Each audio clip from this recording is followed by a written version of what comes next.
أشهد أن لا إله إلا الله أشهد أن لا إله إلا الله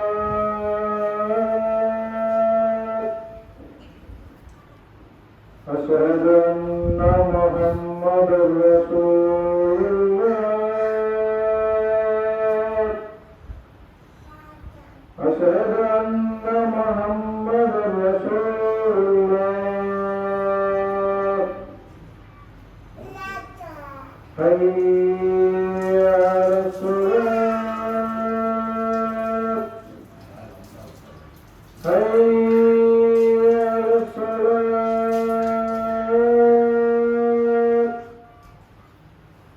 حي على الفلاح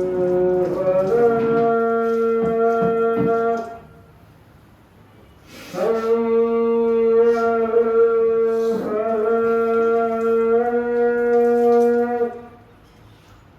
الله أكبر الله أكبر لا إله إلا الله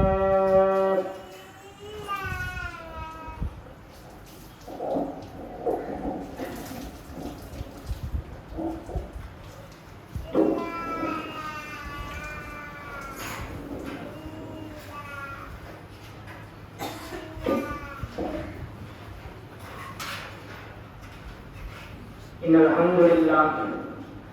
الحمد لله نحمده ونستعينه ونستغفره ونعوذ بالله من شرور أنفسنا ومن سيئات أعمالنا من يهده الله فلا مضل له ومن يضلل فلا هادي له وأشهد أن لا إله إلا الله وحده لا شريك له وأشهد أن محمدا عبده ورسوله أما بعد يا أيها الذين آمنوا اتقوا الله حق تقاته ولا تموتن إلا وأنتم مسلمون يا أيها الناس اتقوا ربكم الذي خلقكم من نفس واحدة وخلق منها زوجها وبث منهما رجالا كثيرا ونساء واتقوا الله الذين تساءلون به والأرحام إن الله كان عليكم رقيبا يا أيها الذين آمنوا اتقوا الله وقولوا قولا سديدا ويصلح لكم أعمالكم ويغفر لكم ذنوبكم ومن يطع الله ورسوله فقد فاز فوزا عظيما إن أصدق الحديث كتاب الله وأحسن الهدي محمد صلى الله عليه وسلم وشر الأمور محدثاتها وكل محدثة بدعة وكل بدعة ضلالة وكل ضلالة في النار. எல்லாம் உள்ள அல்லாஹ்வின் நல்லடியார்களே,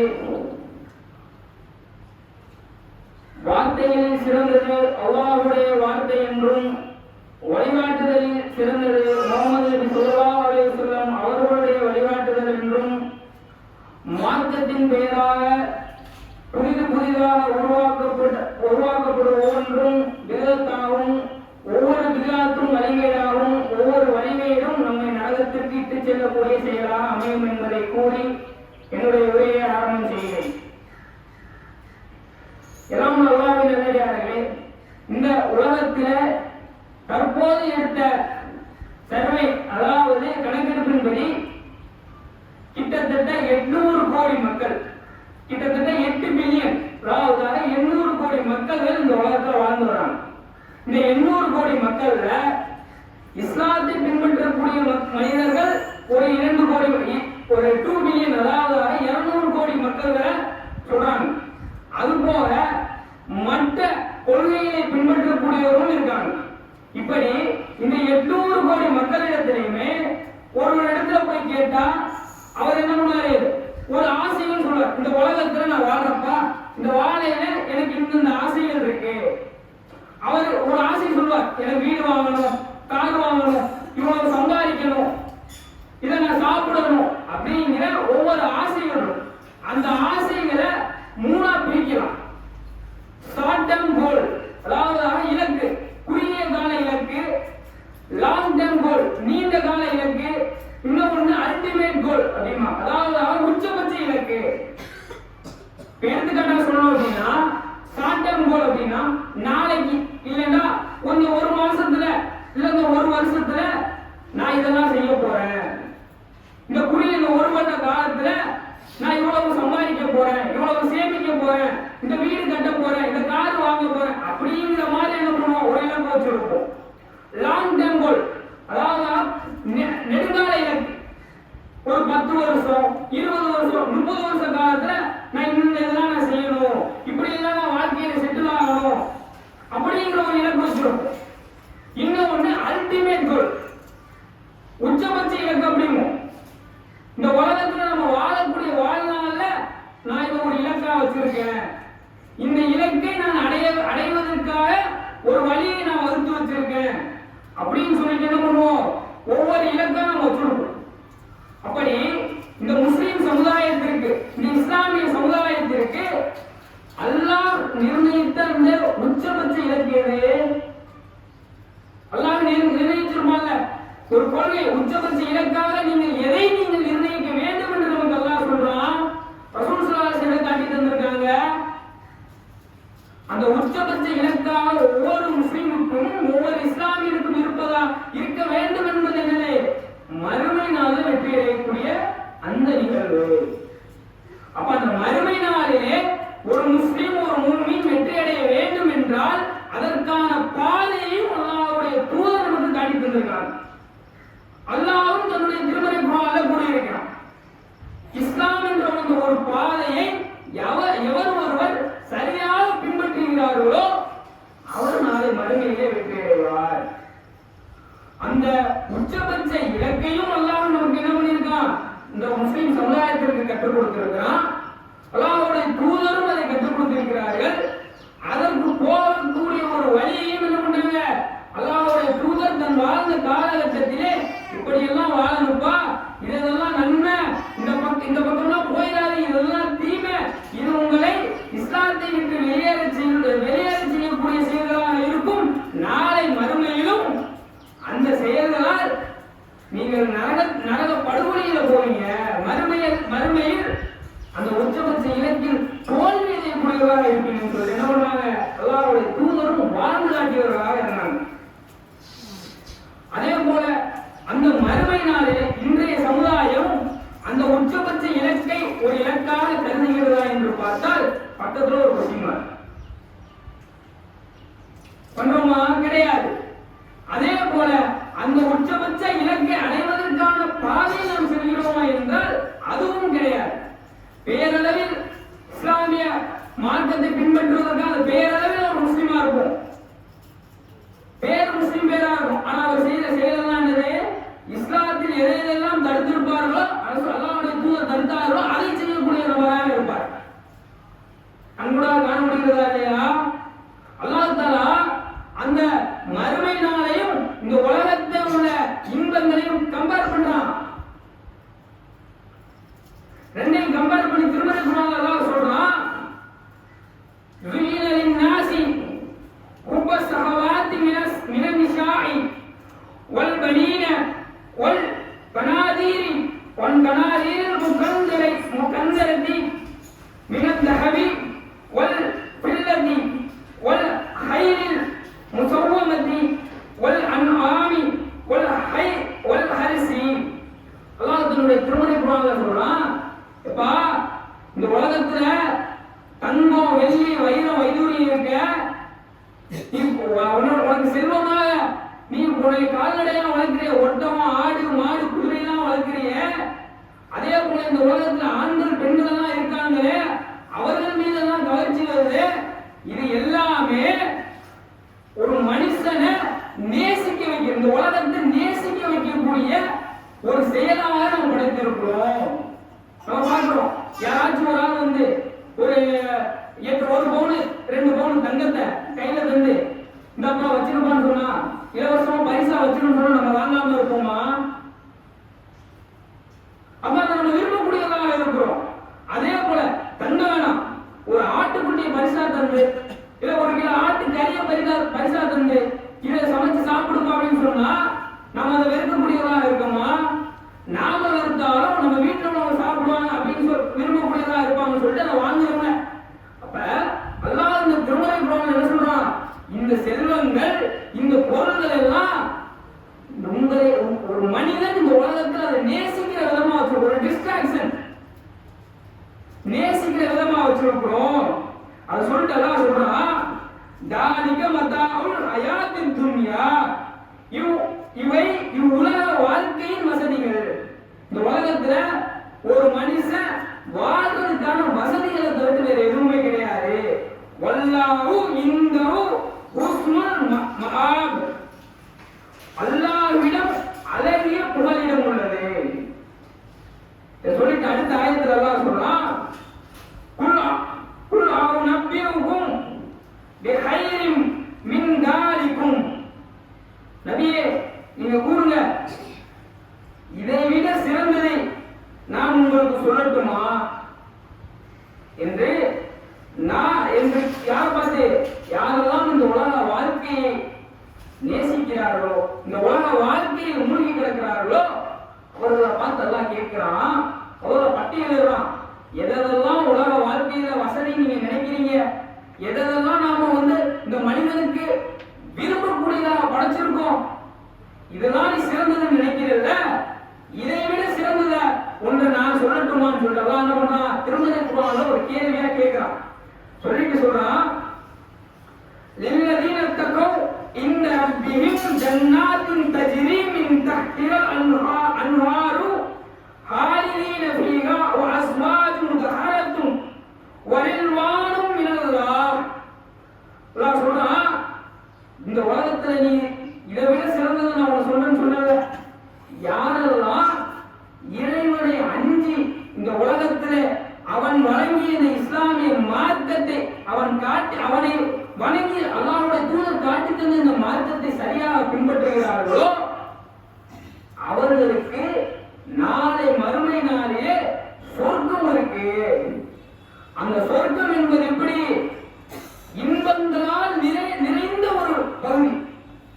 நீங்க உலகத்தில் ஒரு மனிதன் வாழ்றான், வாழக்கூடிய 60 வருடமோ 70 வருடமோ 80 வருடமோ 80 வருடத்துல இந்த உலகத்துல வாழ்ந்த ஏதாவது ஒரு மனுஷன், நான் 70 வருஷமும் சந்தோஷமா இருந்தப்பா, ஒரு நிமிஷம் கூட, ஒரு நொடி கூட, ஒரு மணி நேரம் கூட நான் துன்பப்பட்டதே கிடையாது, யாராவது ஒரு ஆள் சொல்ல முடியுமா?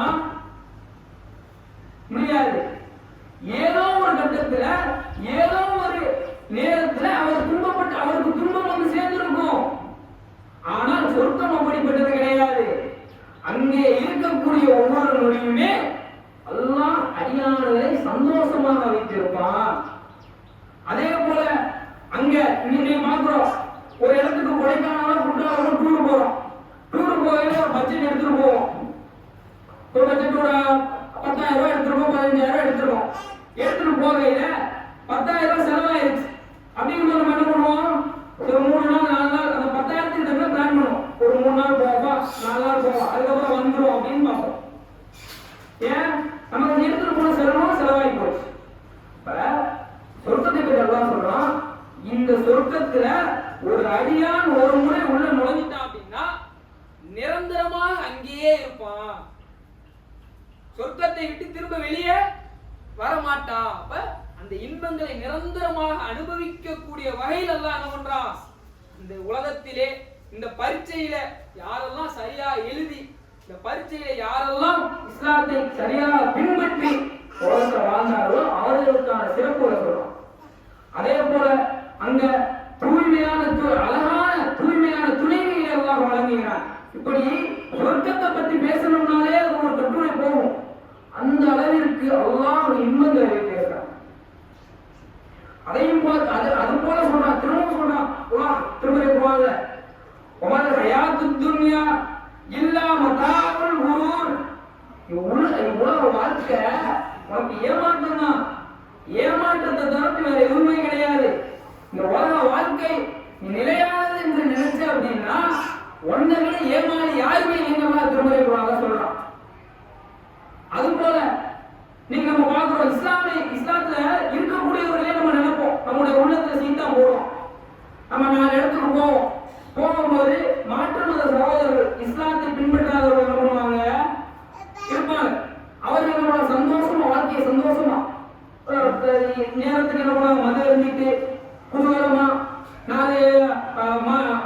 எதிர்பாலினரோட சேர்ந்து சுற்றுறது, சிகரெட் அடிச்சுட்டு, தம் அடிச்சுட்டு, கத்திக்கிட்டு, டான்ஸ் ஆடிக்கிட்டு இந்த உலகத்தை என்ஜாய் பண்றதுங்கிற பேர் என்ன பண்ணுவாங்க? சந்தோஷமா இருப்பாங்க. ஆனால் அல்லாஹ் என்ன சொல்றான்? அதையும் நம்முடைய திருமறை குர்ஆன் எப்படி சொல்றான் பாருங்க.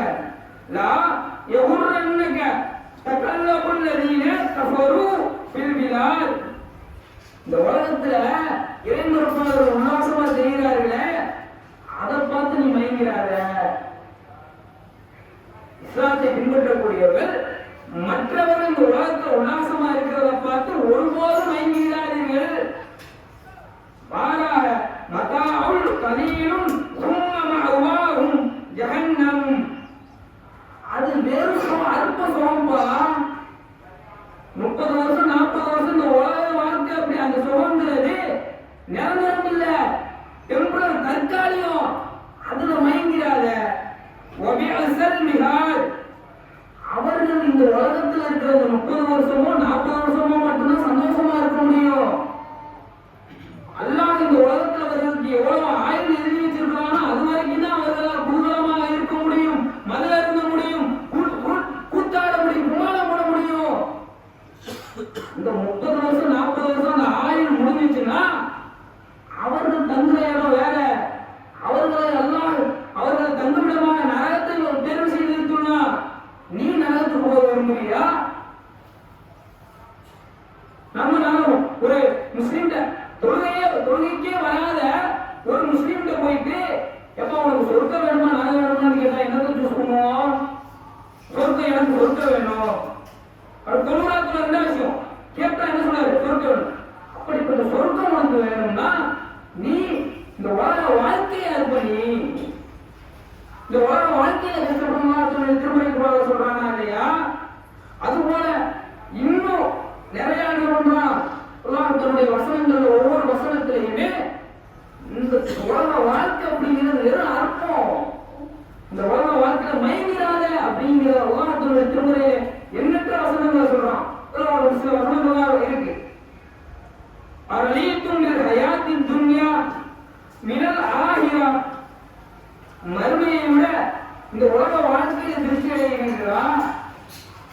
ஒரு கேள்வி கேட்கணும். அல்லா உனக்கு கொடுத்த செல்வம், உனக்கு கொடுத்த தங்கம், வெள்ளி, வைரம், வைதூரியம், உனக்கு கொடுத்த பணம், உனக்கு நிலமா கொடுத்த செல்வம், பணமா கொடுத்த செல்வம், இதெல்லாம் பார்த்து இந்த உலகத்தை நீ மயங்கிறியா?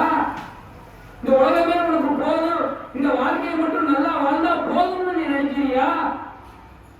கேட்டுட்டு சொல்றான்.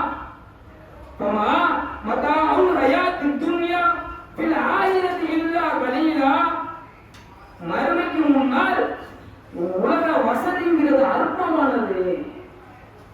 நாளைக்கு மறுமையில இந்த உலகத்தை நீ தியாகம் பண்ணா, இந்த உலகத்தை அல்லாஹ்வுக்காக உன்னுடைய நேரத்தை ஒதுக்குனா, நாளைக்கு மறுமையில உனக்கு கிடைக்கக்கூடிய பலன்களையும் அந்த இன்பத்தையும் சரியாக நீ புரிஞ்சிருந்தா இந்த உலக வாழ்க்கையினது ஒரு தூசி கூட வராது. ரொம்ப ரொம்ப ரொம்ப ரொம்ப அற்பமானது. சிந்தித்து பார்க்க வேண்டும். அதே போல அல்லாஹ் சொல்றான், ஒமன் ஹயாத்து துன்யா பில் ஆயிரத்தில் இல்லாமத்தா. மறுமையுடன் ஒப்பிடும்போது உலக வாழ்க்கை அற்ப சுமப்பா. இன்னும் எண்ணற்ற வசனங்களை சொல்றான். இதுக்கெல்லாம் எடுத்துக்காட்டா வந்துட்டு அல்லாஹ்வுடைய தூதர் காலத்துல அல்லாஹ்வுடைய தூதர் சொன்னாங்க, இந்த காலத்துல வந்துட்டு உலக மலையளவு நம்ம தர்மம் செஞ்சாலும் சஹாபாக்கள் அன்றைக்கு இருந்த தோழர்கள் தன் கையளவு செய்த தர்மத்துக்கு ஈடாகாதுன்னாங்க. காரணம் என்ன? அவர்கள் இன்னைக்கு நம்ம கொடுக்குற அளவை இது சொன்னாங்களா? கிடையாது. அவர்கள் உள்ளத்துல இருந்த இறைச்சம், அவர்கள் செய்த தியாகத்தினால அல்லாஹ்வுடைய தூதர் அந்த ஒரு வார்த்தையை சொன்னாங்க. நீங்க உலக மலையளவு கொடுப்பீங்க, ஆனா உங்களுடைய தியாக உணர்வை விட அந்த தோழர்களுடைய தியாக உணர்வு அப்படி அந்த அளவிற்கு உயர்ந்த உணர்வாக இருந்துச்சு. இதெல்லாம் வந்து தெரிஞ்சுக்கணும் அப்படின்னா நம்ம ஒவ்வொரு போர்களும் அல்லாஹ்வுடைய தூதர் ஸல்லல்லாஹு காலத்தில் நடந்த இஸ்லாமியர்களுக்கும் இந்த கொள்கைவாதிகளுக்கும் கொள்கை மறுப்பாளர்களுக்கும் நடந்த ஒவ்வொரு போர்க்களத்தையோட எடுத்து பார்த்தா அங்க நடந்த தியாகங்கிற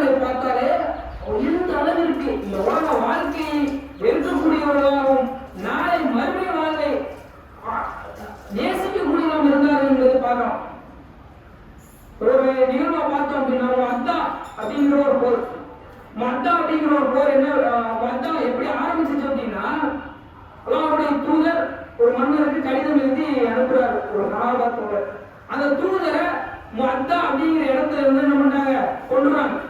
இதன் மூலம் என்ன பண்றாங்க, அல்லாஹ்வுடைய தூதர் ஒரு 3000 நபர்களை சேர்த்து 3000 நபர்களுக்கு ஒரு தளபதியாக என்ன பண்றாங்க, 3000 நபர்களை சேர்த்து அந்த 3000 நபருக்கு மத்தால ஒரு கொடி அல்லாஹ்வுடைய தூதர் ஹாரிஸ், அதாவது அல்லாஹ்வுடைய தூதருடைய வளர்ப்பு மகன் ஹாரிஸ், அவங்க ஹாரிஸ் ரலியல்லாஹு அவங்க என்ன பண்றாங்க, தளபதியாக கொடியை கொடுத்து அனுப்புறாங்க. நீங்க போங்க, நீங்க போய் அவர்களிடம் போடுங்க, அல்லாஹ் உங்களுக்கு துணையாக இருப்பான் அப்படிங்கிறத அனுப்புறாங்க. அப்படி அனுப்பும்போது அல்லாஹ்வுடைய தூதர் வந்துட்டு எல்லாரையும் கூட்டி வச்சு பேசுறாங்க. கூட்டி வச்சு பேசும்போது அல்லாஹ்வுடைய தூதர் சொன்ன அந்த வார்த்தைகள் மக்கள் எல்லாம் ஒரு பதநாட்டம், ஒரு மனசுல வந்துட்டு ஒரு பயம், ஒரு சோகத்துல இருக்காங்க. ஏன் அல்லாஹ்வுடைய தூதர் சொல்றாங்க, நீங்க போங்க, 3000 படைகளை கூட்டிட்டு நீங்க போங்க. போகும்போது நான் முதல்ல யாரு, சையத் இப்னு ஹாரிஸ், அதாவது சையத் இப்னு ஹாரிஸை வந்துட்டு என்ன பண்றேன், போர் தளபதியா உங்களுக்கு நியமிக்கிறேன். சையத் இப்னு ஹாரிஸை, அந்த சையத் இப்னு ஹாரிஸ் வந்துட்டு தளபதியா இருப்பாரு. நீங்க போங்க, போரிடுங்க. போரிலே சையத் இப்னு ஹாரிஸ் கொல்லப்பட்டால் அதற்கு பின்பு என்ன பண்ணுங்க, ஜாஃபர் ரலியல்லாஹு அவர்கள் இந்த பொறுப்பை, தளபதி பொறுப்பை ஏற்றுக்கொள்ளுங்க. அவரும் கொல்லப்பட்டால் அப்துல்லா இப்னு ரவாஹா ரலியல்லாஹு அவங்க இந்த பொறுப்பை ஏற்றுக்கணும்னு சொல்லிட்டு ரசூலுல்லாஹ் சொல்லி அனுப்புறாங்க. ஏன் மக்கள் வந்துட்டு சஹாபாக்கள் கூடி இருந்தவர்கள் வந்துட்டு மனசுல ஒரு சோகம் அப்படின்னா, இதற்கு முன்னாடி அல்லாஹ்வுடைய தூதர் காலத்துல போர் நடந்திருக்கு. ஆனால் அந்த போர்ல நீங்க அல்லாஹ் சொல்லல, அல்லாஹ்வுடைய தூதர் சொல்லல, இப்படி கொல்லப்பட்டால் அடுத்தவங்க இந்த பொறுப்பை எடுத்துக்கங்க, அவர்கள் கொல்லப்பட்டால் இன்னொருத்தவங்க இந்த பொறுப்பை எடுத்துக்கங்கன்னு அல்லாஹ்வுடைய தூதர் சொல்லல. இந்த போரிலே அல்லாஹ்வுடைய தூதர் சொல்லி அனுப்புறாங்க. நம்ம நினைச்சு பாருங்க, அந்த காலகட்டத்தில் அல்லாஹ்வுடைய தூதர் ஒரு செய்தியை சஹாபாக்களுக்கு சொன்னா, ஒண்ணு அவங்களுக்கு அந்த ஒரு முன்னுதாரணமா இருக்கும், முன் எச்சரிக்கையா இருக்கும். அவங்களுக்கு முன்னாடியே இந்த நிகழ்வுகள் நடக்கப்பட போகிறது என்பது அவர்களுக்கு அறியப்பட்ட செய்தியா இருக்கும், அதை சொல்லுவாங்க. இப்ப இந்த உலகத்துல நம்ம இந்த காலகட்டத்தில் ஒருத்தர் எப்பா அந்த ஒரு செயல் நன்மையை தரக்கூடிய செயலாக இருக்கு, நீ எங்க போப்பா, போனா 4 பேர் உன்னை அடிக்கலாம், உன் உயிர் போகலாம், நம்ம பாசிபிலிட்டியில சொல்லுவோம். கன்ஃபார்மா சொல்ல முடியாது. கன்ஃபார்மா சொன்னா எப்படி, இங்க போப்பா அப்படின்னா ஏவிக்கிற ஒரு இதுல வந்துடும். நம்ம சொல்லி அனுப்புவோம், போப்பா இந்த மாதிரியான கஷ்டம்லாம் இருக்கு, நம்ம என்ன பண்ணுவோம், திரும்பி போவோமா, என்னால முடியாது, நாலு அடிவாங்க முடியாது, நான் இந்த உலகத்துல வாழணும் சொல்லுவோமா இல்லையா? அவ்வளவு அதனால பயான் நிகழ்ச்சிக்கு தாவா படிக்க அழைக்கிறோம். ஒரு மணி நேரம் உங்க நேரத்தை செலவழிச்சு வாங்க எல்லாரும் போய் நம்ம தாவா படிக்க செய்யணும்னு சொன்ன கூட்டா வருவோமா? அந்த 1 மணி நேரத்துக்கு 1000 காரணம் சொல்லிட்டு போறோமா இல்லையா? இதை நம்ம வளர்ந்து போய்வா இருக்கும். அந்த அளவிற்கு சஹாபாக்களிடையே, சஹாபாக்களின் உள்ளத்திலே மறுமை உச்சபட்ச இலக்கை மிக தெளிவாக, இதுதான் என் இலக்கு, மறுமையில நான் வெற்றி அடைவேன் ஒரு இலக்காக வச்சு, அதற்கு அல்லாஹ்வுடைய தூதர் எந்த பாதையை அவர்களுக்கு காட்டியிருந்தார்களோ அதே பாதையில் செல்லக்கூடியதாக இருந்தார். போறாங்க, மத்தாவுக்கு போறாங்க. இவர்கள் வெறும் இஸ்லாமிய படையிலே 3000 நபர்கள் மட்டும். ஆனா எதிர்த்து மத்தா எதிராளியில 2 லட்சம் பேர்கிட்ட இருக்காங்க. போரிடுறாங்க. போரிடும் போது ஸையத் இப்னு ஹாரிஸா அங்கேயே ஷஹீதாக்கப்படுறாங்க. ஷஹீதாக்கப்பட்ட உடனே ஜாஃபர் ரலியல்லாஹு அவங்க என்ன பண்றாங்க, அந்த கொடியை எடுக்கிறாங்க. கொடியை எடுத்துட்டு போரிடுறாங்க. அவர்களுடைய கை வெட்டப்படுது. கை வெட்டப்பட்டு தனியாக துண்டிக்கப்பட்ட உடனே அவங்க என்ன பண்றாங்க, தன்னுடைய கட்டத்தில் இந்த கொடியை சுமந்து கொண்டு போரிடுறாங்க. அவர்களும் மரணம் அடைகிறார்கள். பின்பு அதுக்கப்புறம் அப்துல்லா ரலியல்லாஹு அவங்க என்ன பண்றாங்க, அந்த கொடியை எடுத்துட்டு திரும்ப போரிடுறாங்க. அவர்களும் அங்கே ஷஹீதாக்கப்படுறாங்க, கொல்லப்படுறாங்க. கடைசியாக ஹாலித் இப்னு வலீத் ரலியல்லாஹு அன்ஹு அவங்க என்ன பண்ணாங்க, அந்த போர் கொடியை எடுத்து அந்த போரிலே வெற்றி அடையக்கூடியவர்களாக இருந்தாங்க. இதெல்லாம் நடக்கிறத ரசூல் ஸல்லல்லாஹு அலைஹி வஸல்லம் சஹாபாக்கள் இடத்துல என்ன பண்றாங்க, மதீனாவுல இருந்து கொண்டு அங்க என்னென்னலாம் நடக்கிற மாதிரி என்ன பண்றாங்க சொல்றாங்க. சொல்லிட்டு கடைசியில அல்லாஹ்வுடைய தூதர் இதெல்லாம் நடந்தது அப்படிங்கிறத ஒரு சஹாபாக்கள் உடல் எடுத்து சொல்றாங்க. கண்ணோட கண்ணீர் தண்ணியோட ஒரு கண் கலங்குறதோட அல்லாஹ்வுடைய தூதர் அந்த உரையில சொல்றாங்க, அவர்கள் இங்க இருக்கிறத அல்லாஹ்வுடைய தூதரும் விரும்பல, அதான் அவர்கள் இங்க இருக்கிறது விரும்பலைன்னு சொல்றவர்கள் மகிழ்ச்சி அடையல. இந்த உலக வாழ்க்கையில இந்த உலகத்தில் இருக்கிறத அவர்களும் மகிழ்ச்சி அடையல, அல்லாஹ்வுடைய தூதரும் மகிழ்ச்சி அடையல அப்படின்னா என்ன அர்த்தம் அப்படின்னா, இந்த உலக வாழ்க்கையில அல்லாஹ் மறுமையின் வெற்றிக்காக என்ன பண்றாங்க, தியாகம் பண்றாங்க. இந்த உலக வாழ்க்கையை அந்த தோழர்கள் அந்த சஹாபாக்கள் நேசிக்கவில்லை என்பதை அல்லாஹ்வுடைய தூதர் என்ன பண்றாங்க, தன்னுடைய கண்ணு கலங்கினதோடு என்ன பண்றாங்க சொல்றாங்க. எவ்வளவு பெரிய தியாக உணர்வு பாருங்க. இதே போல பத்ர் போர் நடக்கிற அந்த சிச்சுவேஷன், அந்த அந்த நேரத்தில் பத்ருக்கு போறதுக்கு இணைவைப்பாளர்கள் எதிர்த்து வருவாங்கல்ல, எதிராளிகள் இருப்பாங்க. அவர்களை விட இஸ்லாமிய சமுதாயம், முஸ்லிம் சமுதாயமானது நேர்வழி கொள்கையில் உள்ள சமுதாயம் அதிவேகமா போச்சு. நம்ம பத்ர பார்ப்போம், வெறும் 313 தோழர்கள். எதிர்க்க இருக்கிற படைகளோட எண்ணிக்கை கிட்டத்தட்ட 30,000க்கும் மேற்பட்ட தோழர்கள். அப்ப 30,000க்கும் மேற்பட்ட நபர்கள் அங்க, இங்க வெறும் 313. யாராச்சும் ஒரு ஆள் 10 பேர் எடுத்து வராப்பா, நீ ஒரு ஆளு இங்க இருந்து சண்டைக்கு போகும்போது என்ன பண்ணுவோம், நாம வேகமா போவோம், அவன் வேகமா வருவான். அவன் 10 பேரு நம்ம அப்படியே நைஸா லைட்டா அப்படியே போய் பார்த்த நேரத்துக்கு எங்க பார்த்தாத ஓடிவரும் போகணும். இதுதான் இன்றைய காலகட்டத்தில் நம்முடைய மனநிலை. அன்னைக்கு என்ன, வெறும் 313 சஹாபா தோழர்கள் ஒரு பெரும் படையை நிறுத்த அவர்களுக்கு முன்னாடி இவங்க சொல்றாங்க, காரணம் என்ன, அங்க போய் வென்றா உங்களுக்கு ஒரு மலையளவு தங்கம் தரப்படுகிறது, இல்ல உங்களுக்கு பல செல்வங்கள் தர இருக்கிறது அப்படின்றதோட தூதர் அறிவிச்சாங்களா இல்லையா? இந்த போர் என்பது நாளை மறுமை வெற்றிக்கான உன்னுடைய உச்சபட்ச இலக்குக்கான ஒரு வழிப்பா அப்படிங்கிறது தெளிவா சொன்னாங்களா இல்லையா? அப்ப அந்த ஒரு போயிட்டு எல்லாம் தூதர் என்ன பண்ணாங்க சொல்றாங்க, நீங்க போங்க, ஆனா நான் சொல்ற வரைக்கும் எதுவுமே பண்ணிடாதீங்க, நான் சொல்ற வரைக்கும் இருங்க, நான் சொல்ற உடனே என்ன பண்ணுங்க நம்ம போட தொடங்கலாம் அப்படிங்கிற மாதிரி சொல்லி அனுப்புறாங்க.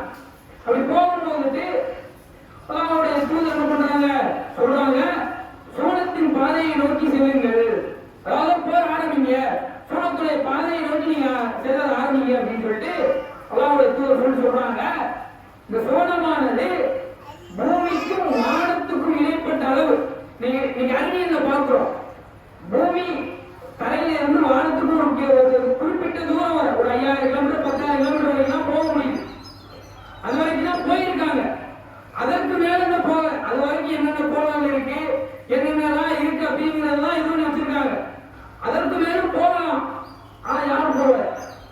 அந்த அளவுக்கு உள்ள பெரிய அளவே என்றது என்னது, அதுக்குள்ளேயே எண்ணற்ற ஒரு பூமியை விட 10 மடங்கு பெரிய சூரியன், பல லட்சம் மடங்கு பெரிய சூரியன் இருக்கு. பாருங்க எவ்வளவு விசாலம். அல்லாஹ்வுடைய தூதர் சொல்றாங்க, அந்த அளவுக்கு சொர்க்கமான விசாலமா இருக்குப்பா அப்படின்னு சொல்லிட்டு அல்லாஹ்வுடைய தூதர் சொல்றாங்க. இதை சொன்ன உடனே அந்த போர்க்களத்தில் இருந்த ஒரு சஹாபி என்ன பண்றாரு கேட்கிறாரு, யார் சொல்லலாம் இந்த சொர்க்கம் அப்படிங்கிறது இவ்வளவு விசாலமா, வானத்துக்கும் பூமிக்கு நடுவில் அளவுக்கு பெரிய விசாலமா, அவ்வளவு பெருசா, ஒரு ஆச்சரியத்தோடு கேட்கிறாரு. கேட்ட உடனே அல்லாஹ்வுடைய தூதர் ஸல்லல்லாஹு அலைஹி வஸல்லம் சொல்றாங்க, ஆமா அந்த அளவுக்கு மிகப்பெரிய விசாலம். அப்ப இன்னொரு ஒரு சந்தோஷம், சந்தோஷப்படுவார். அல்லாஹ்வுடைய தூதர் கேட்கிறாங்க, நான் சொன்னோன்னு ஓன்னு சொன்னீங்க, ஏன்னு தெரிஞ்சுக்கலாமான்னு கேட்கும்போது தூதர் சொல்றாங்க, நான் நிச்சயமாக அந்த பரிசை அடைவதற்காக அந்த ஒரு சந்தோஷத்துலதான் ஓடும் சொன்னு சொல்லிட்டு அவர் என்ன பண்ணாரு, அவருடைய கையில வந்துட்டு ஒரு சின்ன பையன் மாதிரி வச்சு அந்த பேரிச்சம்பழத்தை சாப்பிட்டு கொண்டிருந்தாரு. சாப்பிட்டு இருந்தவரு இந்த பேரிச்சம்பழத்தை சாப்பிட நேரம் அப்படிங்கிறது இந்த உலகத்தில் எனக்கு மிக ரொம்ப நேரம், அதிகமான நேரம். இதை விட நாளை மறுமை வெற்றிக்காக நாளை மறுமையில நான் சொர்க்கத்துக்கு போறதுக்கான ஒரு சந்தர்ப்பம் இருக்கு, அது எனக்கு முக்கியம் சொல்லிட்டு கையில வச்சிருந்த பேரிச்சம்பழத்தை தூக்கி போட்டுட்டு நான் அந்த போர்ல கலந்து கொல்லப்பட்டாரா இல்லையா, தன்னுடைய உயிரை விட்டாரா இல்லையா. எதார்த்தம் ஒரு 10 பேரிச்சம்பழம்னு வச்சுக்கோம், 10 பேரிச்சம்பழத்தை திங்கிறது ஒரு 5 நிமிஷம் ஆகுமா, 10 நிமிஷம் ஆகுமா, உச்சபட்சம் ஒரு 1 மணி நேரம் ஆகுமா. அங்க பாருங்க, உணவு கையில உணவு இருக்கு, உணவு அந்த உண்பதுங்கிறது ஒரு 5 நிமிஷம் ஆகாது. அந்த 5 நிமிஷம்ன்றது உலகத்துல பெருசு. ஆனா இன்னொரு வாய்ப்பு என்னது, போர்ல கொல்லப்படக்கூடிய வாய்ப்பு, கைதாக்கப்படக்கூடிய வாய்ப்பு. யாராவது ஒருத்தர் வந்துட்டு என்னை வந்து அடிப்பா, என்னை வந்துட்டு மீதி எப்படி நம்ம கேட்போமா, என் காரணம் என்ன, வலிக்கும், இது பண்ணும். போர் கத்தியால் குத்தப்பட்டால் வலி, அந்த வலியை தேர்வு செய்து நாளை மறுமையின் வெற்றிக்காக போனார்களா இல்லையா, அந்த அளவுக்கு ஒரு தியான உணர்வு. அதே போல அகல் போர் நடக்கிற காலகட்டம், அந்த அகல் போரிலுமே சஹாபாக்கள் சாப்பிட்டு அந்த உணவை சொல்றாங்க, தீட்டப்படாத கோதுமையும் அதோட சேர்த்து சாப்பிடுறதுக்கு கெட்டு போன கொடுக்கும். நம்ம வீட்டுல இன்னைக்கு மதியம் வச்ச சோறு நைட்டு சாப்பிடுறோமா, நைட்டு போய் வீட்டுல போனா என்ன சாப்பாடுன்னு கேட்டா மதியோட சோறு கொஞ்சம் மிச்சம் இருக்குங்க சாப்பிடுன்னு சொன்னா நம்முடைய மூஞ்சி என்ன ஆகுது, ஒரு நம்முடைய முகம் கொஞ்சம் சுரிக்கிறோம், மதியம் அவ்வளவுதான் கேட்கிறோம்ல. தூதர் காலகட்டத்தில் சஹாபாக்கள் எந்த அளவிற்கு தியாக உணர்வோடு இருந்திருக்காங்க. இன்றைய காலகட்டத்தில் நீங்க நம்மளாம் போயிட்டு போர் செய்ய போறது கிடையாது. இன்றைய காலகட்டத்தில் நாம போயிட்டு இன்னொருத்தரை எதிர்த்து நின்று நம்மளோட உயிரை கொடுக்கிற அளவிற்கு ஒரு சில சந்தர்ப்பம் வந்தால் அதற்கும் தயாரானவர்களாக இஸ்லாமிய சமுதாயம் இருக்கணும். ஆனா அந்த அளவிற்கு அல்லாஹ்வுடைய தூதர் காலகட்டத்தில் இருந்த அளவிற்கு நாம இன்னைக்கு கேட்கல. ஒரு நாள்ல ஒரு மணி நேரம் 2 மணி நேரம் இப்படியா சும்மா உட்கார்ந்து போன பார்த்துட்டு இருப்பீங்க, சும்மா உட்கார்ந்து பேசிட்டு இருப்பீங்க. அந்த நேரத்தை எல்லாருடைய பாதையை செலவழிங்கன்னு கேட்கிறோம். அதற்கு இன்னைக்கு எத்தனை பேர் தயாராக இருக்கிறோம்? கிடையாது. அதே போல இன்றைய சமூக சீர்கேடுகளை பார்க்கிறோம். ஒரு யாரை அதாவது அல்லாஹ்வுடைய தூதர் ஒரு அழகிய முன்மாதிரியாக எடுத்து வாழ வேண்டிய சமூகம் இன்றைக்கு கூத்தாடிகள் பின்னாடி போயிருக்கிறார் இல்லையா. கூத்தாடிகள் புதுசா ஒரு அரசியல் கட்சி ஆரம்பிச்சா அந்த கட்சி கூட்டத்தில் வேற யார் வேணாலும் இருக்கலாம், நம்முடைய சமுதாயத்தை சேர்ந்தவங்க இருக்கலாமா?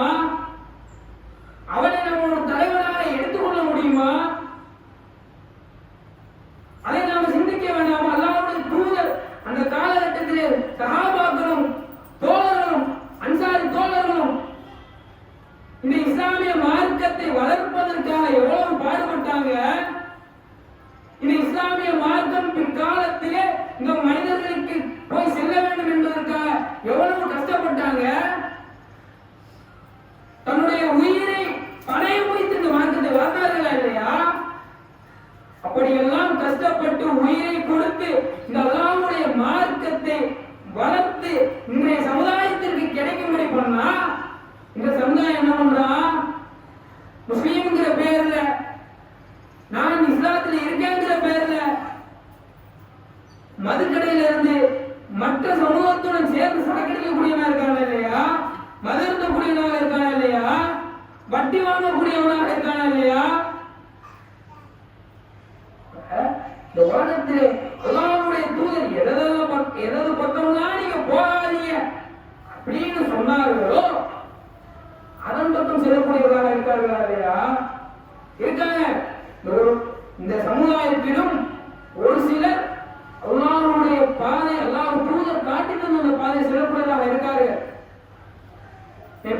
சமூக வலைதளங்களை பார்க்கிறோம்.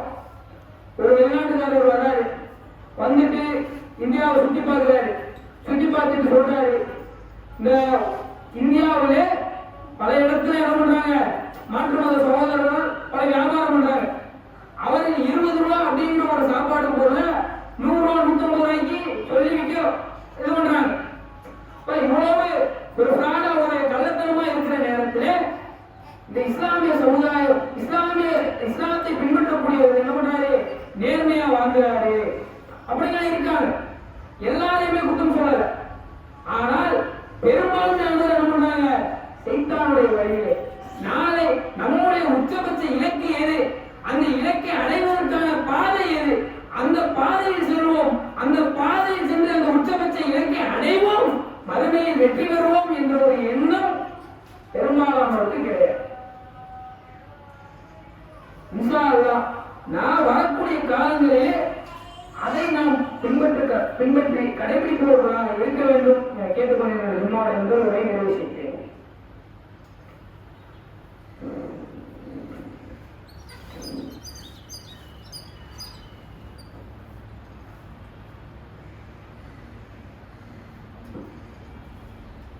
اللهم صل على سيدنا محمد آل محمد كما صليت على إبراهيم وعلى آل إبراهيم إنك حميد مجيد.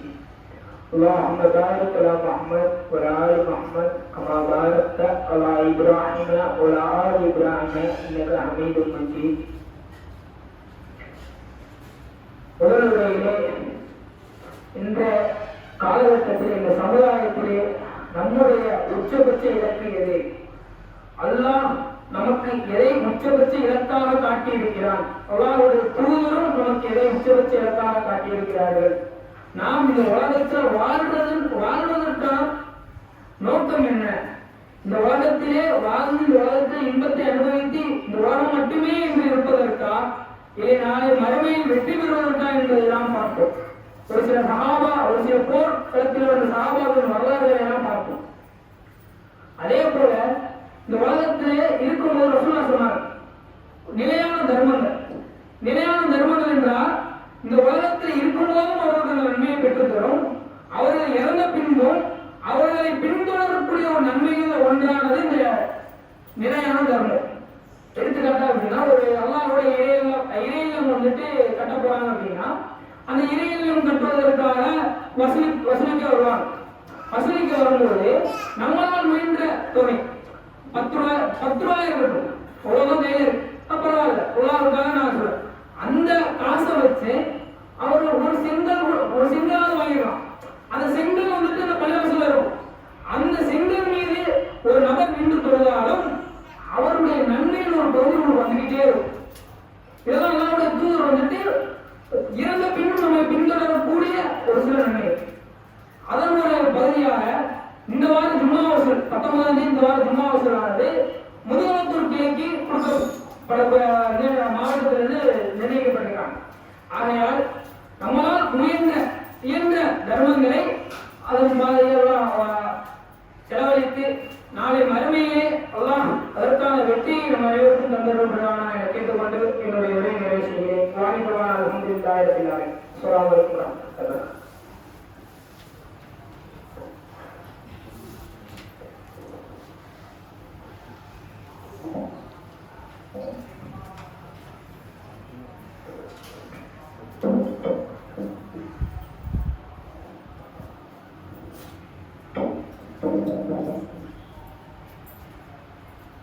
الله أكبر الله أكبر أشهد أن لا إله إلا الله أشهد أن محمدا رسول الله حي على الصلاة حي على الفلاح قد قامت الصلاة قد قامت الصلاة الله أكبر لا إله إلا الله.